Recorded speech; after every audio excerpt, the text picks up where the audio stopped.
Oh, you look tired. I do look tired, don't I? I'm not that surprised that I look tired. So we just got done switching the horses over to a larger pasture. Tomorrow we get to go and make sure that everything was okay. It was very anticlimactic. I thought they would for sure be running and jumping like horses do, and they just didn't even care. So that was released. So hopefully the foxtail fiasco that's happening with their teeth will be over, because there's about maybe 4 inches of grass out in the pasture, and it's not growing too quick, so hopefully they won't founder. Hey, honey. Hi, dear. Did I remember to make it? Good to see you. No, you're on. Did I make it public? Well, I can see it. Okay. I don't but know. you're not public. Admins, yeah.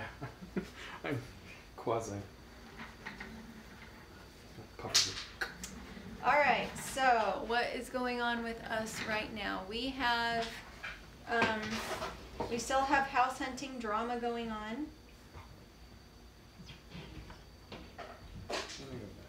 And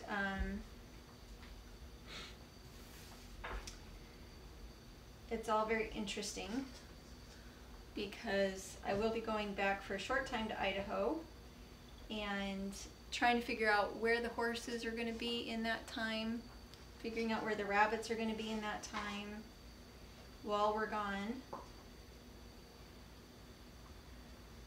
It's just, it's hard. It's really hard living between 2 places to really figure out what it is you're doing.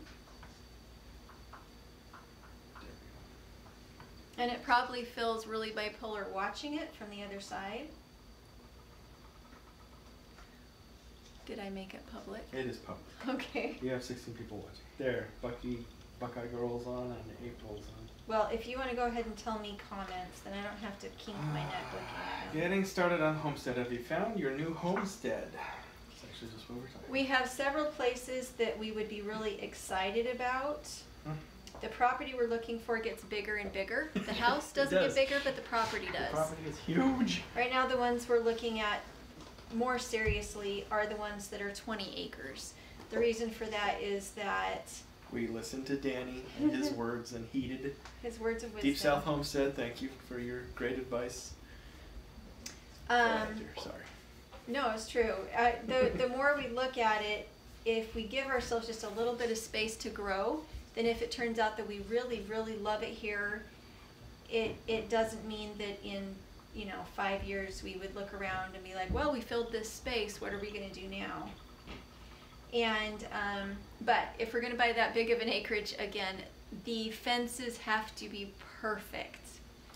Mini Duck is saying, well, you have a cow on the new homestead. That's really funny. We were also talking about that. Right. I don't want a milk cow. I had milk cows when I was a kid, and it wasn't that we didn't like the cows. It was that when you have actual genuine milk cows, they can come with a lot of health problems, and most importantly, they can come with birth complications related, not birth complications, they get milk fever. All of our cows and all of our neighbors' cows when I was a kid ended up with milk fever, and they not in the same year, but over time we all lost a lot of milk cows to milk fever. And I have friends that have had complications with milk fever, and it's very expensive if you don't do preventative and don't get it at the right time. So for me, I just find goats to be easier. But as far as meat, we also raised beef cows when I was a kid, and we raised bull calf, dairy calves to eat when I was a kid, and that was very easy. You just use goat's milk. What, honey? And we raised one back in the old Idaho homestead. Yeah, and we did raise calves. We had a zebu who had a low-line Angus calf when we first got onto our homestead. And it filled our freezer, and that was nice. I can fill my freezer a lot faster with sheep, goats, rabbits, and chickens than I can a beef cow. Generally, you want the beef cow to be 18 months before you butcher it, so you've got a lot of time and feed into a cow by the time you put it in the freezer.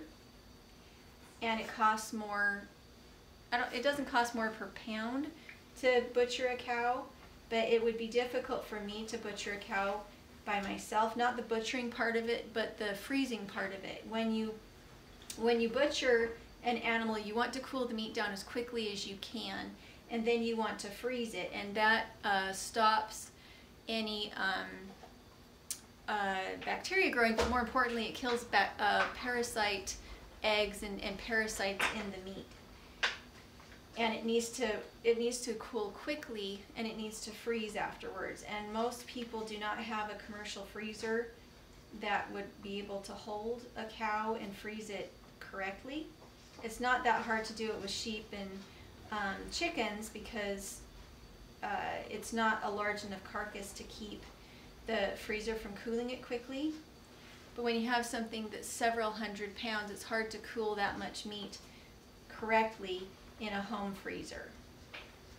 So if we were to raise a cow or cows, we would have someone else do the butchering so that we knew that the freezing happened the way that it needed to. Off-grid Lifestyle says, yay, you were spinning wool.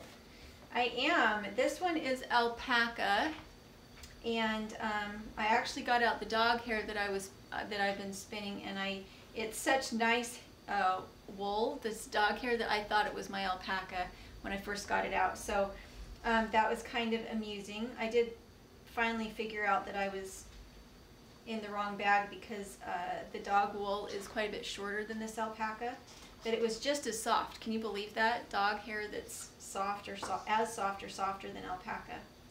Pretty phenomenal. Tippy, I've been trying to get started. Any opinion on the best year/brand of pickup truck for homesteading? You always want a 4-wheel drive. If you're going to have a homestead truck, do not go with 2-wheel drive. And I also think that it's nice to have a livestock rack. If you have a livestock rack, then you can go get hay, you can go get animals, and you don't have to have the added expense when you're first starting out of a trailer. But trailers are nice. Trailers are nice. And I was going to add, so the experience we had on that, ours was a 2-wheel drive, and it was set up to tow the trailer and haul a lot of weight in the back, but we were in an area that once it got muddy, it definitely was impossible to drive a 2-wheel drive around on dirt. It had to be on the road. So age matters too. Yes, and if you are in a climate that does not get that sort of deep mud where you get stuck, the problem is that the mud doesn't necessarily make you stuck, and except that it fills in the holes in the treads of your tires. So even when we got really nice tires on that truck, we would still get stuck. Anyway. Let's see. Oh, lots of comments today. Getting started on homesteading says, we was thinking about doing a community cow for meat. We've done that before. What we usually did was we would do pigs. We had a farmer across the road in Idaho, and he had old dairy cows. Kaya, can you stop, please? He had old dairy cows and beef cows. And so if he had one he was getting ready to butcher, we would get friends together. We'd purchase the cow, and then we would split the cost of the cow. We would split the cost of the butcher fee. And that way we didn't have to buy the whole thing, and it was much less expensive. And we've done that a couple of different times. But with the pigs, because we had the acreage limitations, we only had 1.5 acres, I would raise the pigs, someone else would buy the pigs, and then a third person would pay for the feed for the pigs. And it meant that I didn't actually have any money into the pigs, but I was putting all my time into them. So I would cook their feed, I'd feed them every day. We built the pens to keep the pigs in. And then when it was time to butcher, we would each pay for our own pig to be butchered. And so all I would have into my pig would be the $150 butcher fee. And it worked really well for us, and I would do it in the winter when I really enjoyed having some extra chores to do that would get me out of the house a little bit more, instead of doing it in spring when I already had gardens going and other, just a lot more, I was much more pressed for time in the spring, so it just worked really well for me to raise those pigs in the winter. Lots of people are asking what you're spinning. I have spinning alpaca. I also have some mohair that I probably should pull down. I did finally get some of that mohair dyed up, and it turned out really nice. But yeah, this is alpaca. Jane Wilson says, have you started any seeds for spring? Yes, I have all my herbs started, and what else do I have right now? I have some Chinese celery. I really like Chinese celery. It's also called cutting celery. It doesn't grow the big chunky stalks. They're very thin, and they are a much more intense flavor. So they're very good for flavoring in things like soup. What else have I got? I'm actually waiting for my seeds to come in from MI Gardener and Mary's Heirloom seeds. I did just make another order because I'm out of Swiss chard, and I also wanted to get some new seeds for melons and okra and collards. When we went and stayed with Danny and Wanda, we became highly addicted to pink eye purple hull peas and Tasty. Collards, and I think we tried okra with Trish. Who did we try okra with first? No, that was Trish. Was it Trish? No, that was collard greens. We tried okra. I tried. Who did we eat okra with? I think it was actually here in Oklahoma the first time I got some. Was it? I had to stop by some barbecue joint. The first time I had some was at Granny's. Gotcha. Granny does. My mom has grown okra in Idaho. My mom has a very, very green thumb, and we did have a row garden one year where she grew okra along with tomatoes, and what else? It was the artichokes. She also grew artichokes in our zone 3-4 back home in Idaho. My mom is pretty amazing as far as gardening. Okay, Mandy Jensen, I just got my first drop spindle. Should I focus on thinner and consistency or thicker? Have watched your drop spindle vids so many times. It depends on the weight of your spindle. The lighter spindles, you're going to want to go fine because that's the weight that those lighter spindles can handle. You always want to work towards consistency, but when you're first starting out, I do recommend starting out with a core so that it doesn't fall apart. And what that means is just that you tie a piece of thread on and you let the wool spin around the thread so that your thread doesn't break while you're learning. Respect the Spindle, I think, is the book that I like. She learned how to use a drop spindle from indigenous people, I think in South America, where the children were sent out to play with spindles in their hands so that they could help support the families. And I think it's called Respect the Spindle. It's a very good book, and she can actually do production spinning with her spindle, which means she's almost as fast on a drop spindle as she is on a spinning wheel. So yeah, I don't think anyone should ever underestimate a drop spindle in its value in teaching you how to spin, because you know if you did bad yarn because your spindle falls. Your yarn wasn't strong enough. Wayne Clark is saying, new property buy, just erased my big garden spring planting. Sad. Oh, that's really sad. And we kind of know how that goes. We are worrying that we're not going to get I am planted. worried. The biggest sadness to me on that is that the season is so much longer here. There's so many things that I could experiment with, but if I don't have property, it would be very difficult for me to take care of the plants. Like right now, I'm not out there to babysit my hotbed. I do have my hotbed done and I do have it planted, but I'm not out there to be able to watch it and see if it's heating up correctly. I don't think that it is heating up correctly. I haven't used any rabbit manure tea. I only set it up, and now I'm kind of waiting to see what happens, but I'm not out there enough to really be able to get it primed and then watch and see what's happening. So an absentee gardener means a lackluster garden usually. Can I suggest something else? Just let Dad ask questions, okay? Go ahead and read your book. Getting started on homesteading said, okra does great here. I plant it with my corn.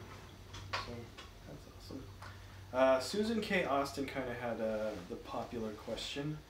what state do you live, or where are you now, or where are you in Oklahoma or back in Idaho? So if we were in Idaho, what you would be seeing is the tiny cabin, the tiny off-grid cabin, and you would be seeing our gardens and greenhouses. At this point, what you're seeing is the horse property that we have leased for the horses. It's actually a pet resort. And so that's what you're seeing in the videos, and a lot of what you're seeing, and I try to kind of put in some text that shows that the videos of the finished homestead are from Idaho, and I'm just putting them in to show, look, I actually do know what I'm talking about. I've done this before. And so I'm having a hard time getting enough footage without using some of my old footage, if that makes sense. Right now we are in Tulsa, and what you're seeing is happening on a horse property.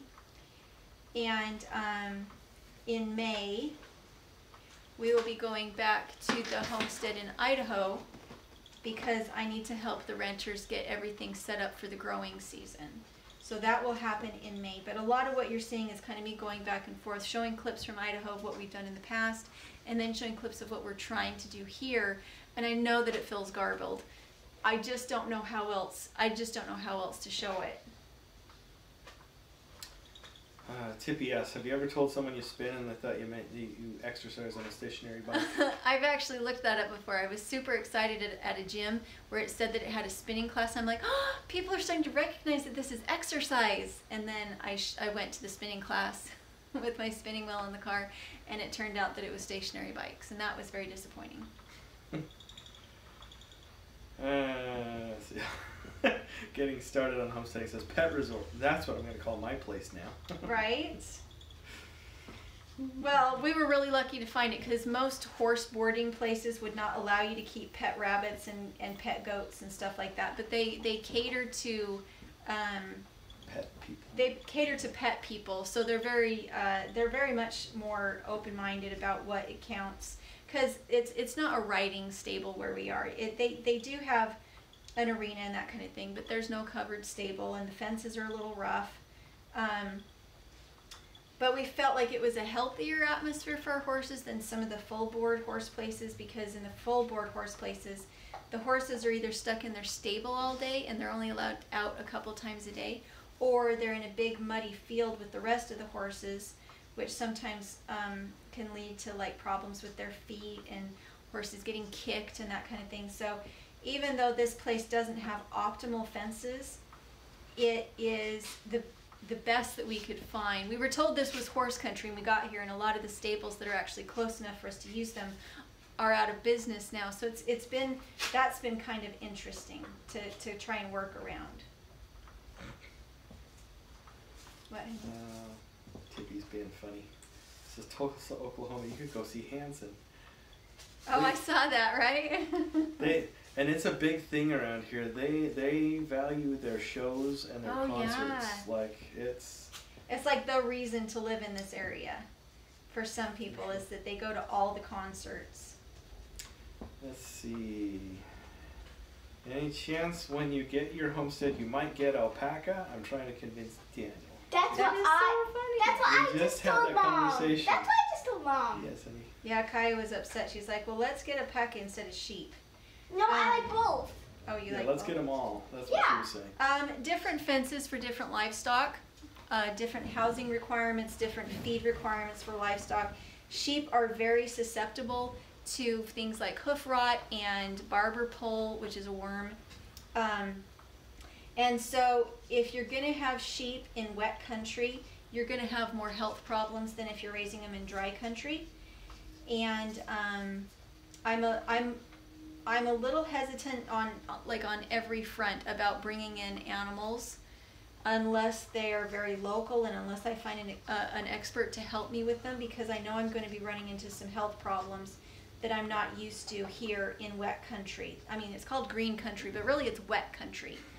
And well, it's green 9 months of the year. Yeah, and so okay. Sorry.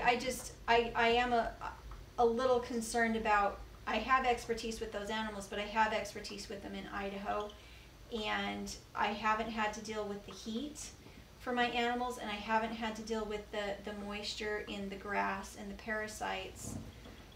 And a lot of the fences that we have found in some of these properties we've looked at are for cows. And cow fencing, unless it is the fencing with the squares, the livestock fencing, goats can go through a lot of cow fences. And so if we're going to keep goats, we'll probably have to keep them in fences that we build ourselves, separate from cow fences. But we're mostly looking for cow fences, because cow fences will hold in horses and cows.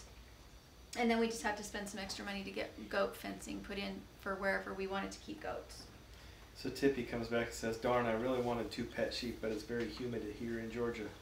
Well, the humidity is not necessarily a problem. What we're saying is get the local expert grower. Is that right? Somebody who has already had the hard knocks. Yeah, because if you, there's going to be a certain breed of sheep that can handle your parameters that you have. It may be a Hare sheep that would, shed instead of you needing to clip it. And animals that were raised in this area are going to have different immunities than animals that you bring in from, say, Idaho. And a farmer would be able to explain to you what time of year you need to shear, or what time of year you need to worm them, or anything like that. It's about plugging into your local network of farmers, for sure. And there is a sheep flock here, pretty local. They do well, and it sounds like they don't have to over medicate them. They don't have ideal wool. Their wool has a tendency to be a little bit short, and I am not a huge fan of using it, but I would rather have healthy animals than have perfect wool that's to the specifications that I prefer to spend. I'd rather have a healthy animal. And so if I was to buy sheep in this area, I would definitely buy them from that flock.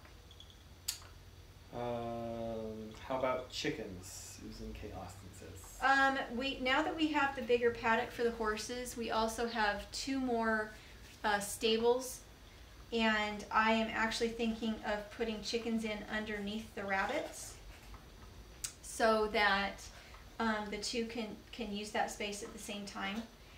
And I need to go and just double check that everything is okay with the property owner that I do that. So I think I have quite a few new projects coming up in the next little bit to try and keep the animals in a healthy space that's big enough for them, but also keep them safe from things like coyotes, because we do actually have a couple of resident coyotes there on the property that are not afraid of people.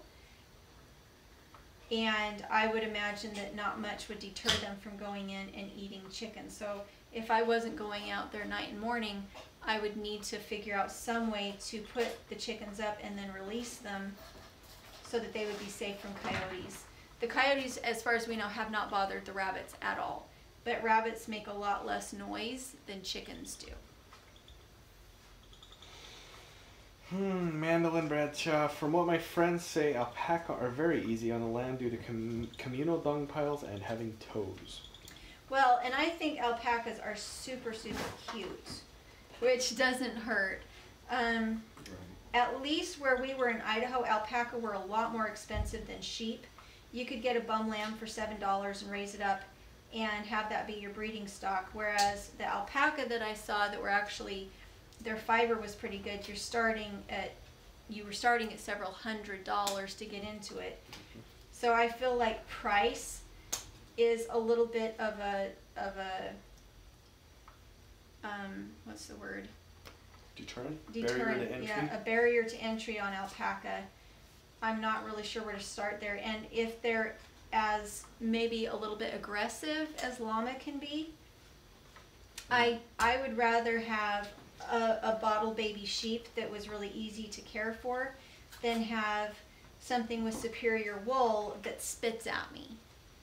Ew, Not that all alpaca and llama would spit, but I know that they can be a little less affectionate unless you hand raise them. If you hand raise them, most animals are more affectionate if you hand raise them. Yeah. Do Doug and Stacy still have their alpaca? No, they sold them. They only bought those because they were more of like a rescue operation. Let's see. Talking about buffalo. Yes. I think we were talking about Georgia. Yeah, so somebody was raising buffalo. That's pretty neat. And then they're talking about bison burgers and how good it is. Yeah, buffalo is very good. But apparently the jerky is not good. I've never tried it. Yeah, me neither. Which is funny because Idaho is less than 100 miles from the giant bison herds of Yellowstone. Well, no, I've tried bison. I've had buffalo, but I haven't had it as jerky. Let's see.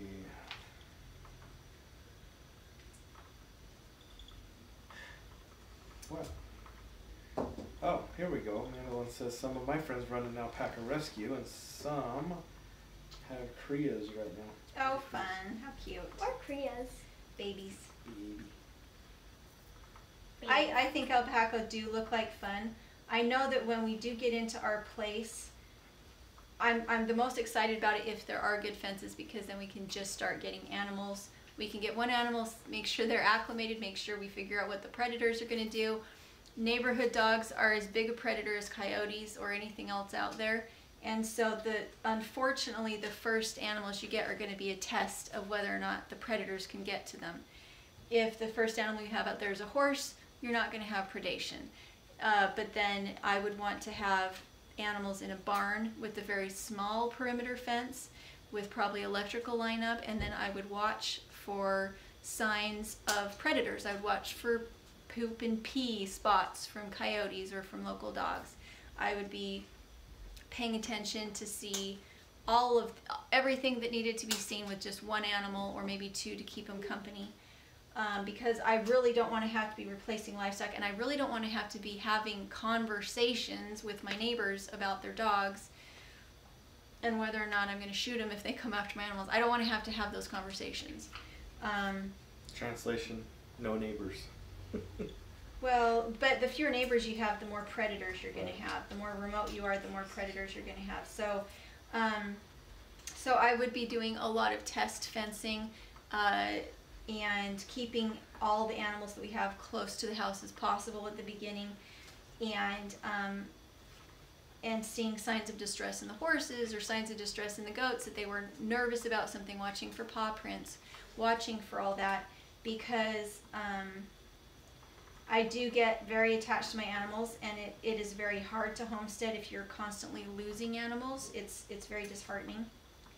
And Yeah. I would want to avoid that at all costs. Yeah, it was 3 very disheartening years. We had a couple years where I was too overworked, and trying to stretch myself too thin. And when you start to do that, you don't notice the signs, or you try to ignore the signs that you're not taking care of your animals as well as you could be. And things that normally I would have picked up on and done something about, I didn't do anything about it, like neighbor dogs coming over and me assuming that because the dogs hadn't attacked my animals before, they wouldn't do it this time, and they did. And I was just too tired to take advantage of the things I could do to prevent it. So Carolyn Harmon brings up a great question. Is it legal for dog owners to let them run loose? No, only on their own property. The problem is that out in the country, it's very difficult to get any enforcement unless it's well, I guess here in the city it's the same thing. It's kind of low on the totem pole. And what the police tell you when you call them is they say, if you feel that the dog is endangering your animals' lives, you may shoot them. And which is very sad, because many of those dogs are just following their own instincts of attacking something that's running from them. They may not be hungry, it's just instinct. And so it's very, very sad to shoot a family pet knowing that,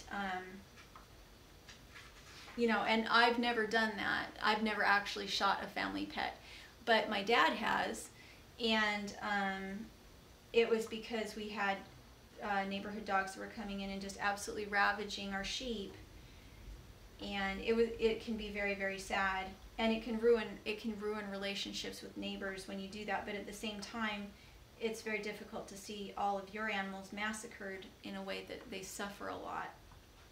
And so generally what you do is, if there's a dog in your animals, you you shoot them. If you know whose dog they are, you contact them first, like you try to chase the dog away, and you contact the owner and tell them what's happening. But if it happens again and the owner knew that the dog was attacking your animals, a lot of times that's really all you can do. You can call animal control, but unless animal control comes out at the time that it's happening, it just turns into a really big sad mess when that kind of thing happens. What's animal? Mark Jones just gave you a compliment, but he's banned. So.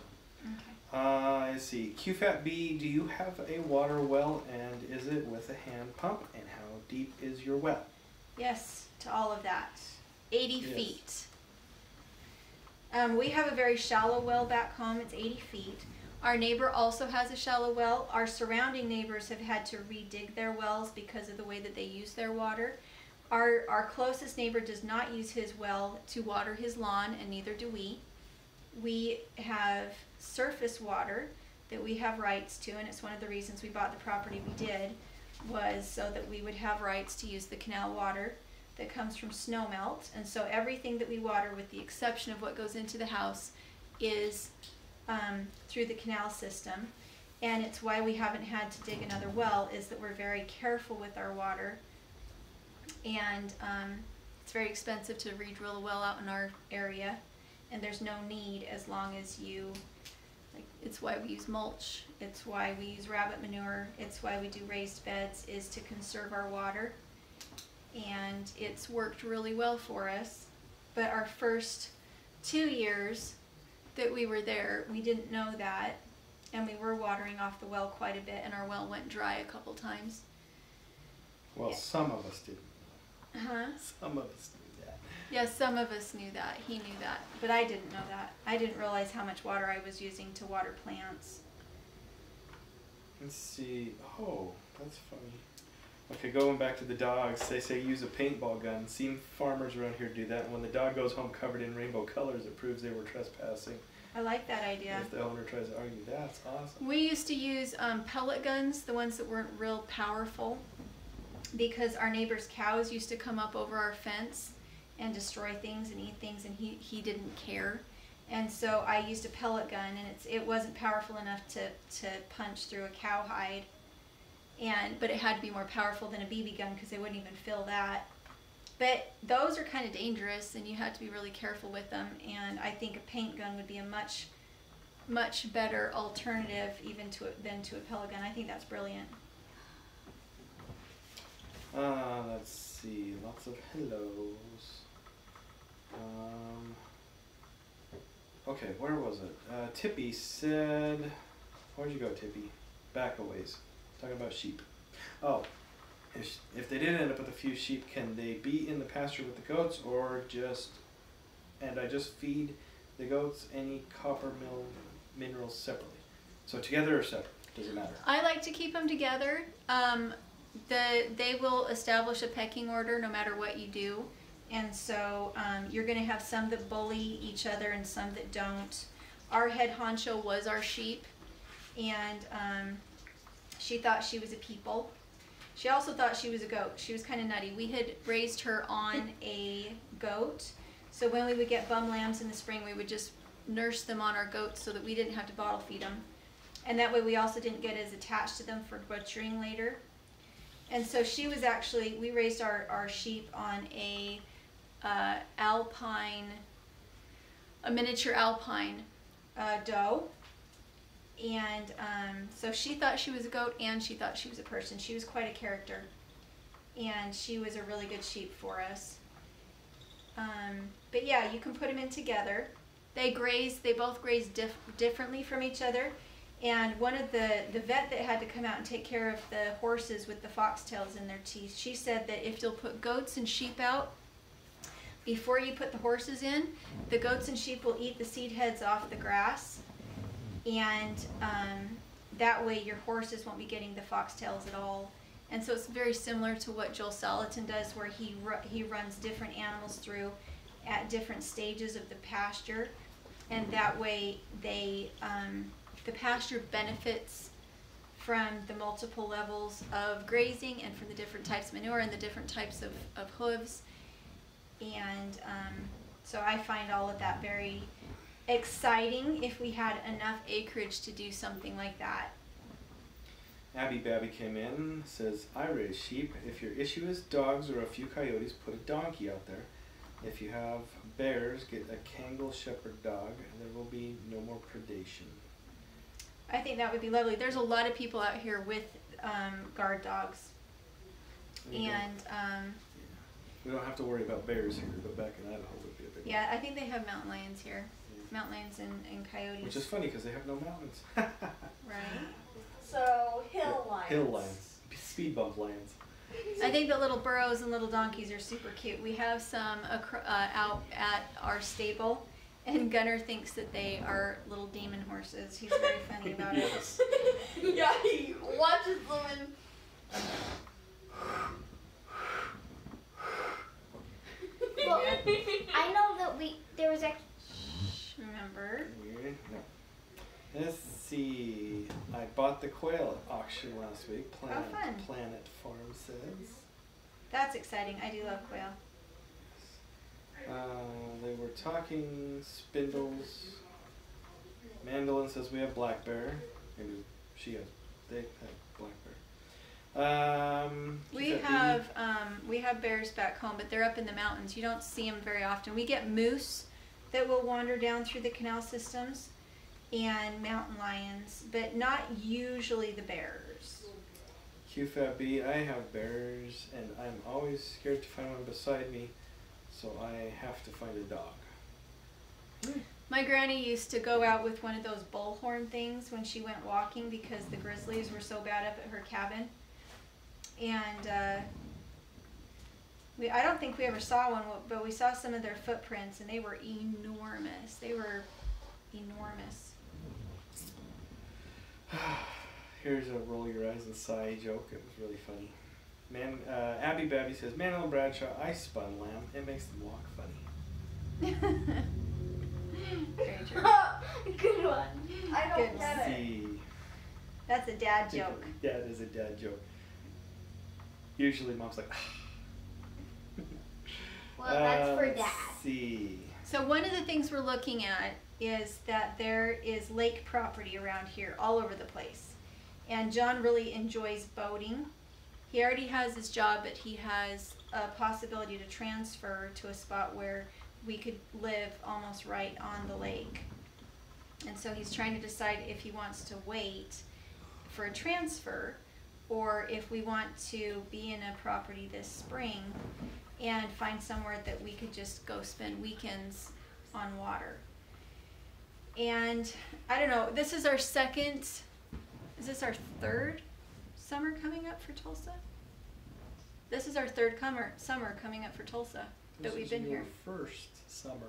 Well, I mean, as far as time that we've been back and forth, I mean. Yes, this will be the third. Yeah, this will be the third. And so, I feel like we've been here, but we haven't actually gardened here yet. We haven't really gone out and seen the sights of the city. We haven't really gone out and seen the areas around us. And so I don't know if we should maybe wait one more year and go out and do some recreational things before we really decide that it's important enough to go live next to a lake, or if we want to stay closer to Tulsa where there's fun bike paths and things like that. It didn't occur to me until recently how little we've really explored our area for fun things to do in the summer or fun things to do in the winter. We're such homebodies that when we're all together and John's home from work, we just kind of spend family time napping and reading books and that kind of thing. And maybe we should be out doing a little bit more research. Carolyn Harmon says the dress that Paige made for her doll was great. Maybe she should try making her own dress. I don't have enough yarn. Mom is a little bit Scroogey with fabric and stuff like that. If I don't make them use a pattern, they don't. And then a lot of the use a pattern. And so right now I'm trying to get them to learn how to sew on their doll stuff so that they learn how to read a pattern really well. And we've used free fabric or fabric that Mom already had. We use old sheets for them to learn how to sew on. And the main reason I have bought them doll patterns is because otherwise they aren't learning any new skills on how to put the pieces together right. They're just kind of gluing and pinning and putting things together. And when I see that they are really following the patterns and it really looks nice when they're finished, I will get them enough fabric and I'll get them enough yarn that they can make their own. But until I see a little bit more care with the free stuff and their doll stuff, I want to wait and make them kind of prove themselves a little more that they're going to be careful with larger amounts of fabric. Mandolin Bradshaw says, has John tried spinning? I really want Daniel to try. I think it would be funny. Well, he's done it. With comments of I think it would be funny. Don't let Daniel know that, or it's going to discourage him from trying. If you use a core, he would probably do it. I made my own pattern and it worked out beautifully. Okay. It did work out beautifully. Indignant children. She wants to show you her slippers. Moccasins. Her moccasins. I did. This was her creation. And she did make herself a pattern. Or at least a sort of a pattern. Yeah. I can put them on. They look a lot better when they're on. She also has a cute little vest that she's made up out of patches, and I'm really happy about it. But at the same time, I really want them to learn how to use a pattern and how to read a pattern and how to make it look professional if they want to. And I've had to be a little bit of a stickler on that. Let's see, Abby Babby, if you want to live next to a lake, look closely at the topographical map and look to see if there is a drain away from your property. Yes, good point. So that we don't get flooded? Correct. And especially around here, the ground does settle, and houses that were barely above the floodplain might go barely below. That's the new one. Thanks, Karen Hamden. I just barely made this one for my doll's nightgown, and then here's the other one I did, the winter dress. What? Do the girls have doll patterns to work from? Yes. They do. For Paige's birthday, we go on Etsy and we get a $6 pattern that you can just print up. And it's specific to the doll that she has, which are very modest little non-Barbie playing dolls. And we have her some sewing patterns and also some crochet and some knitting patterns. Yes, come show them. I don't know if I have enough space where they can see. Okay, come right here. So turn so they can actually see the best. So she made this, nope, stop turning. She made this herself out of little patches that she took off the fabric that I gave her, and it's quite charming, and it looks really nice. Can I show them my moccasins on? I'm not sure they're going to be able to see them. Yeah, you can't see them because you're not far enough back. I bet I can show them. Yep, good job. Abby Babby says, can you make size 15 moccasins? I bet I could if you send me some tracings of your feet. Yep, she just takes them and makes them out of cardboard and then sews fabric on them. Well, yeah. Everyone's saying very beautiful. Good job. Can I show them the merry-go-round I'm making out of cardboard? No, we're going to finish with our questions because we only got a few more minutes. I wonder if I can start doing live shows. Carolyn Harmon says, I trust Mom's judgment. I guess I'm being a little more tight on the stuff. Cold. Well, part of the problem was that they really were wasting the yarn. At first I gave them free range on it, and they would cut it up and they would kind of half-heartedly make a project and then leave it in a jumble. And when I started to what's the word? Hold back on it. Downsize? No. Pull back on the reins. When I started to retain it and they had to show me a finished project before I would give them more, all of a sudden they were much more careful to put it up and come back at it and spend time on it and learn the skill as long as I was stingy. That's the word I'm looking for. When I became stingy with the products started to improve, I found, which I was kind of sad about because I had a lot that they were able to use and I would have been happy for them to use it. But I think it's just human nature that when you see a lot of something, you don't take as good care of it. And now they have to ask, and I have to get permission, and they've been more consistent about turning out products that are worth wearing. Or worth using. Or worth using, huh? Yeah. Well, I made you kind of like a curtain over Manuel right says, I will be the same way with my son when he wants to learn. Definitely. Let's see. Talking about the cold.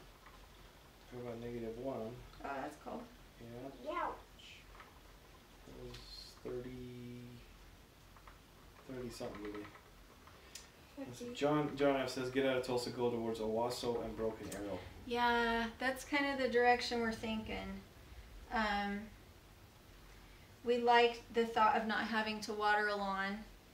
And again, John really likes playing in the water. And Paige gets overheated very easily in the summer. Here in the apartment building, they do have a swimming pool, but they're very, very allergic to the chemicals in it. Do you want me to show them my arm? If you want to. Sure. And the water itself here in the city is hard on them. I don't know if you guys can see or not, but I All got those little dots red all over spots.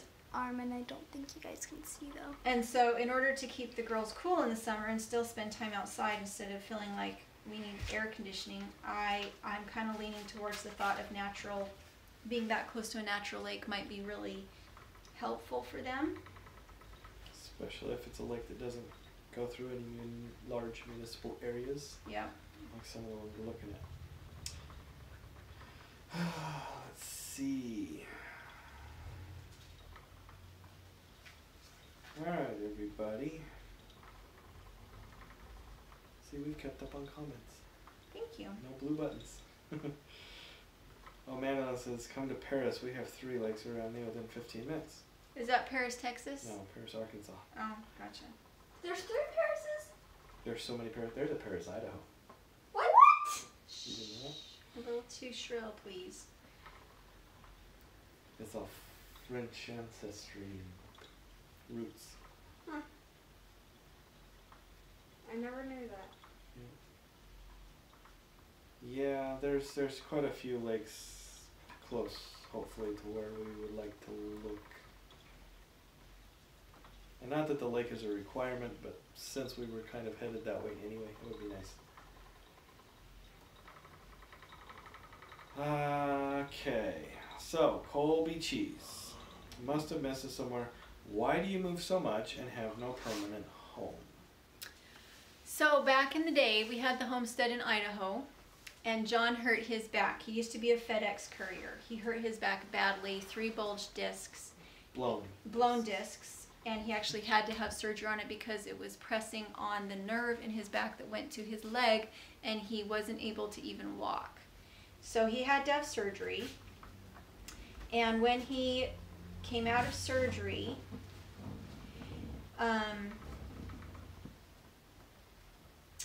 we just decided that because I already had a YouTube channel and I had seen other people do it, I thought, well, we have enough in savings to be able to go and take videos on the road. Even if we're only gone for a few months, let's take this opportunity. So we did. And we went across the country to stay with Trish in Florida, and we filmed along the way. We got all the tiny house videos, we got the Earthship videos, we did all that stuff, and we did the traveling that we weren't able to do when we were still keeping the homestead. During that time, we had our homestead rented out, and we got to Florida. We were there until February, and then we made our way back, intending to finish the road trip and see more of the states, but we didn't make it in time. We had to go back and set the farm back up for spring. While we were there, we were staying with family because we weren't going to kick our renters out of our house. And so what we ended up doing was getting one of those sheds and putting it on our property. And it had been part of the lease before we left that if we wanted to come back and put a tiny house on the property, that the renters signed and said that that was okay. So we put that in the lease that we might do that. And so when we came back, that's what we did. we put together a tiny house on our property and stayed in it, and it worked, and it worked well. And then that August, John came back to Tulsa to go to school because there was no school local to us in Idaho that taught that gave the certificates that he wanted. And so he came back to Tulsa, and we had a friend here who rented us their little tiny house. And John has been in school since then, and we go back in the summers to the homestead in Idaho to help the renters with the growing season so that our fruit orchards and our animals don't die. And so that's why it looks like we go back and forth a lot, is because being a YouTuber, my income is mobile, and I would rather protect my homestead in the summer and make sure that it doesn't die, so that if we ever do want to move back and be in the big house again, we could. And yet I have nothing against coming out and trying homesteading here in Tulsa. It's just, I did want to experiment with apartment. We've been so many other types of living situations where we had managed to homestead. We did homestead in the little rental house that we were in here in Tulsa, and it worked just fine. But I really wanted to see if it was true that you could homestead anywhere, even an apartment. And what I have found is no. Not the way you want to do it. If you're in an apartment, it's difficult to homestead because you have your neighbors on either side, and it is very difficult to respect them and to have any kind of livestock. And you have no room for gardens unless you have some kind of community garden in your apartment complex, or if you live right next door to a community garden that's like a park. And so I think unless you're really stubborn and you pick your apartment very, very carefully, I think it's very difficult to homestead in an apartment. We have managed to do it just because we leased property away from the apartment. So, okay, quick recap. Rhonda Burns, what kind of animal fur are you using? This is alpaca. Okay. Fred Duke, what kind of animals do you want on your new farm? Goats. I would start out and just have the horses there, and I would probably, and we would have the rabbits, so we would have horses and rabbits. And depending on the property that we got, the next would probably be chickens. But because there are quite a few coyotes in the area, I would want to have a very secure coop, and that would be a pretty big first priority. And the same thing would go for the goats. I would want a very, very secure barn to put them in to protect them at night. And so it would be baby steps. We would just do the horses initially and the rabbits. And then once I could figure out how to keep chickens safe, I'd probably do chickens. Eventually, again, it would depend on the property. I wouldn't mind having a beef cow and some sheep too. But it would definitely have to be baby steps because I really don't know the area. It wouldn't be that hard for me to do it in Utah or Idaho or Wyoming or Montana because I'm very familiar with the cold and the predators in those areas, but I feel a little bit out of my depth here. Okay, so going back a ways, Tippy says, sometimes I feel discouraged because I'm single and no kids. Do you think homesteading is still possible for me with no help? I homesteaded before I had children. I homesteaded because of my health.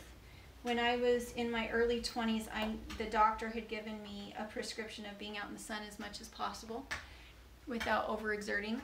And so I had my parents' backyard, and I went out and I built weird little structures, and I slept in a hammock, and I put in a garden that died, and yet I got well. And it's why I still homestead today, is because being out in the sunshine, having that little bit of sweat, even if you fail every single time, you're better off than being inside sitting on the couch watching television. And so even if you're not growing your own food, I think definitely, because it benefits you in so many other ways.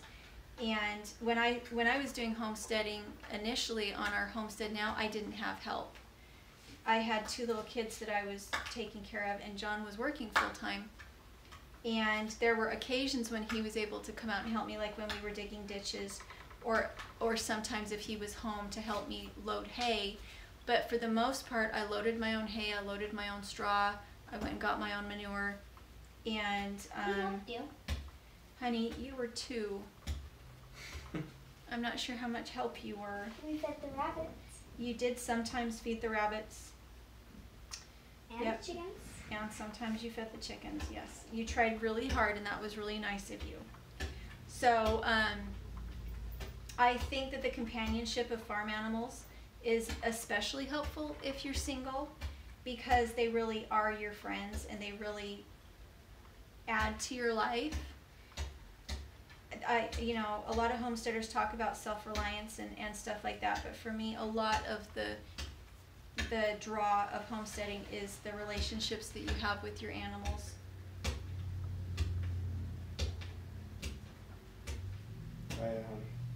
That's really super loud. Like this.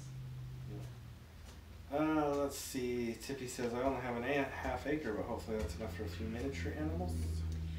Our first homestead when we were first married was 1/10 of an acre of 15. 0.15, so 1/8 of an acre. Okay, 1/8 of an acre. So our first homestead was 1/8 of an acre, and did that include the house? Yep. Okay, so. And the concrete, and the driveway, and the carport, and the other carport, and the shed that was on more concrete. Yeah, so most of our property was concrete, and we were on 1/8 of an acre. And so I took advantage of that by putting some tomato plants and some mint in the front, and I rototilled a strip down the front of the lawn, and put in squash and cucumbers and tomatoes there. And then in the back I had 2 goats, 2 meat rabbits, 6 chickens, 3 ducks, grapevines, 2 peach trees, a cherry tree. Goats. I did say the goats. Oh, did you? Did we have... And a partridge and a pear tree. I don't think we had quail. No partridges? Mm-mm. Okay. So I had in a lot of fruit plants, and really once you get started, especially if you do it in guilds, my favorite book is Toby, is it Hemingway? Gaia's Garden, the 2nd edition, is my favorite book, teaching you about guilds and how you have understories of plants underneath your fruit trees, so you can fit in so many fruit trees without having to have these big wide open spaces underneath them. And on our little acreage that was only 1.5 acres, we raised everything. I mean, we raised everything, and the way we did it was by stacking functions. The geese lived underneath the fruit trees. The ducks lived in the backyard and kept the slugs out of the main garden. And the quail lived in the greenhouse, and the goats and the sheep were out in the pasture. And the chickens kept the ducks from getting too muddy and nasty. Yes, and the chickens kept the ducks from getting too muddy and nasty. And there were fruit trees everywhere and brambles everywhere. Anywhere that there was a drip from any kind of water, I would plant something. And over time, once they get established, you don't have to water them nearly as much anymore, especially if you have them mulched.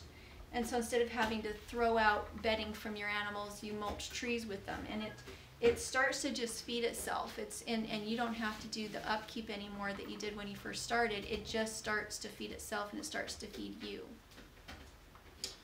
Mandel and Bradshaw says, where do you find seeds? Nowhere here in town has seeds. I guess I need to make the hour-long drive to get some. What kind of seeds are you looking for? Like garden seeds or trees? Well, they're local here.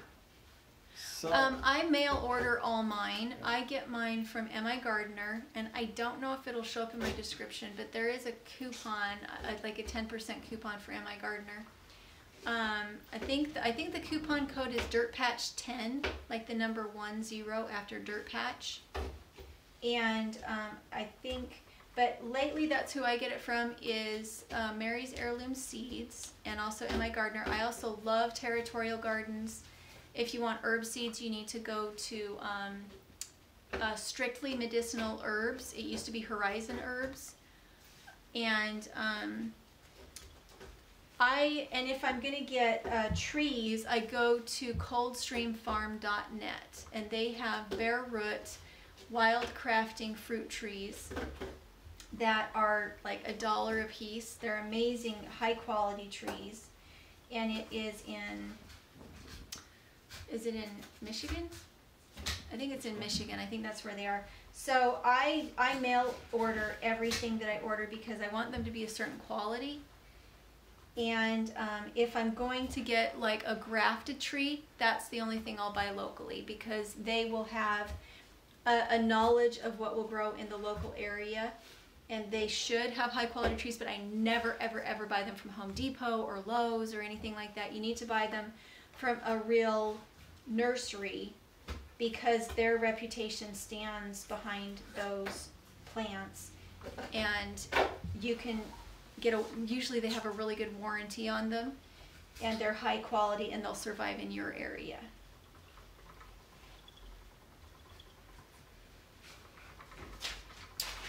Susan K. Austin, could you use a electric fence to keep out coyotes?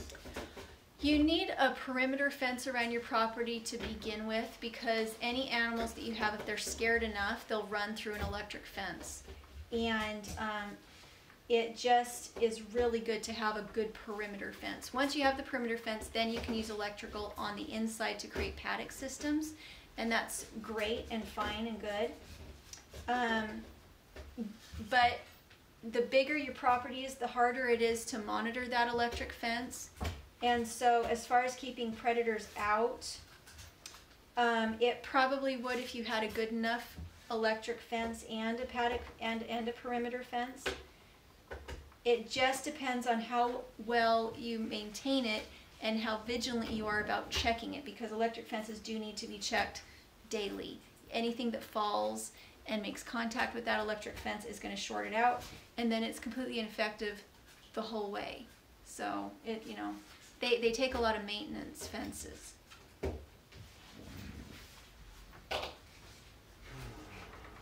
It's why I don't like properties where there's trees growing on the fence line, is because in a storm, those trees coming down will damage your fences badly, and then generally it's not just one spot that needs to be repaired, it's a whole line, because it stretches the fence when it happens.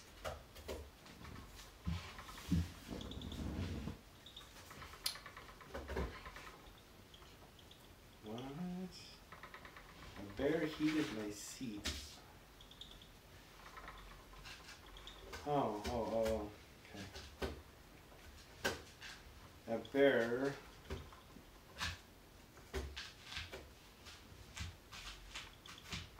so I put a fence everywhere. Okay.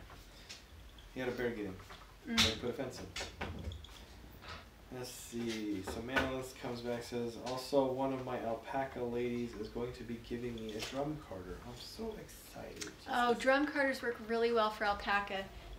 For wool, a lot of times drum carders don't work terribly well, but alpaca, because it has zero grease in it and it's just dirty, dusty, because they take a lot of dust baths, alpaca and drum carders get along perfectly. It just makes it a dream to spin.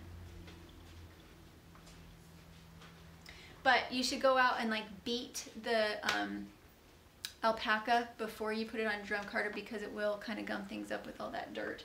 Like for instance, I don't know if you can see my fingers, they have brown stuff on it. That's the fine dirt.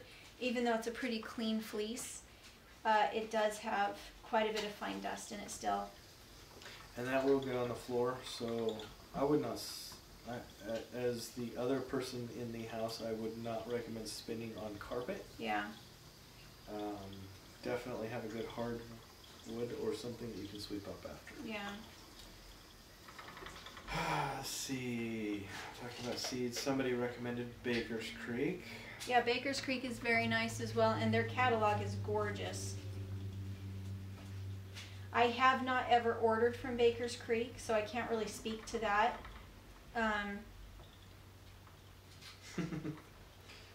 Mandolin says she has 5 fleeces to process, and yes, my hands look like that all the time. Yeah. Mm-hmm.